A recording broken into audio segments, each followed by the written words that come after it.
For this week's overdrive test, we have with us the all-new Volkswagen Polo. No, seriously, this is the all-new 2014 Volkswagen Polo. Well, you're confused because on the exterior the changes aren't so stark. What changes? Well, let's see. It gets a new slightly redesigned front bumper, you get these new headlight reflectors, and you get chrome strips on both the bumper and the grille. Everybody seems to love chrome these days. At the back you get a slightly redesigned rear bumper and a new tail light unit, but nothing earth-shatteringly different. I think the only thing that you'll possibly notice on the outside is this striking new orange color.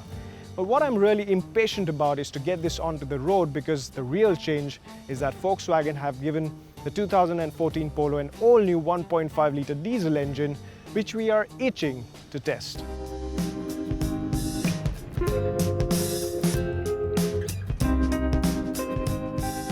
The insides too have a few changes, but they're almost, well, insignificant again. The only thing that you'll probably notice is this new steering wheel, this new flat bottom steering wheel that looks like it's been taken off the Golf and put inside the Polo. Well, alright then, let's get to the crux of the matter now, shall we?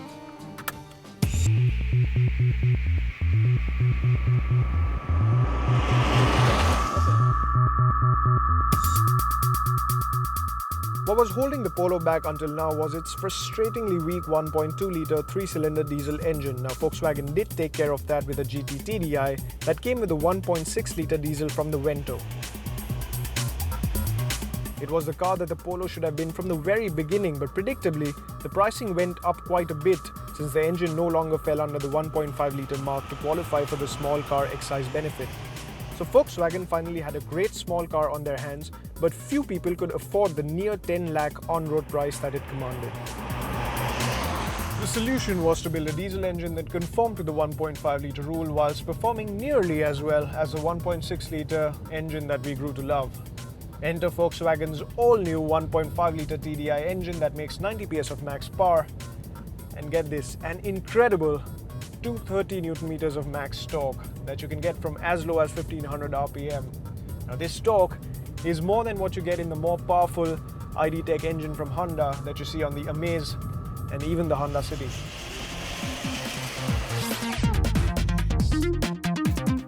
The biggest characteristic of this engine is then its meaty torque band. You hardly ever need to use the first gear since the engine hauls itself forward without any complaint in second gear, even from very low speeds. Ease of the clutch, and the car pulls cleanly under its own torque without any clatter from as low as 1000 RPM. I mean, in bumper-to-bumper traffic you find that you don't even really need to use the throttle pedal. You can just use the clutch and the car will move forward on its own. Now that's quite incredible. On the downside, the clutch is on the heavier side, so you might find yourself nursing your left foot from time to time when you're stuck in traffic for a long time, which in Bombay is almost every hour of every day of the week.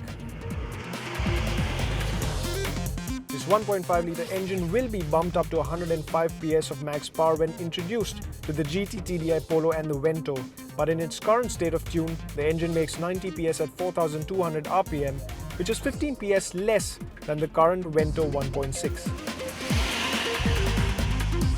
And that difference is apparent in our kickdown test. Now, the 1.5 litre diesel engine produces a smooth, strong surge of power all the way from 1300 RPM, but then once you get past 4000 RPM, it just starts to fade a little bit. So when you compare to the Vento's 1.6 litre diesel engine, it just lacks a little bit of top-end grunt. But that's not to say that it's slow. In our 0 to 100 test, it did it in about 13.1 seconds. Now, you compare it to the older 1.2 litre 3-cylinder engine, that did it in a lethargic 16.2 seconds. So in effect, this is about 3 seconds quicker than the earlier engine. The other immediately apparent benefit of the torque and the engine's state of tune is that the fuel efficiency proves to be quite good. Now, we didn't have very heavy traffic on our day of testing, but the Polo returned a stellar 17.5 kpl in the city and about 23.5 kpl on the highway. That's a combined figure of 19 kilometers to the litre, a figure that I know is going to make most of you quite happy. But it's not just the engine that's brand new. Volkswagen have also substantially reworked the suspension. Now, in the older Polo, ride quality for most parts was quite decent, but it did have a tendency to crash through the big potholes, but not so in this one. This manages to handle everything the roads throw at it. In fact, I'm going to go out on a limb and say, and I thought I'd never probably say this, but the new Polo has created a new benchmark for ride quality in this segment. The handling, meanwhile, retains a soft but stable feel. The steering is heavier now compared to the old Polo's feather-light feel, and while it does return a little more feedback, it's still not very communicative. The new Polo also comes with Apollo's new Alnac tires that run impressively silent and grip well, a definite improvement over the old XL years. The excise benefits have allowed Volkswagen to price the 1.5 TDI quite close to the 1.2, which wasn't a cheap car to begin with. So prices for the 1.5 TDI begin at Rs 6.27 lakhs ex-showroom and go all the way up to 7.37 lakhs for the Highline trim that we are driving at the moment. Now, if you're okay with the marginal lack of rear legroom and the high cost of ownership that comes with a Volkswagen product, the 1.5 TDI is one of the best sub 10 lakh hatchbacks in the country today.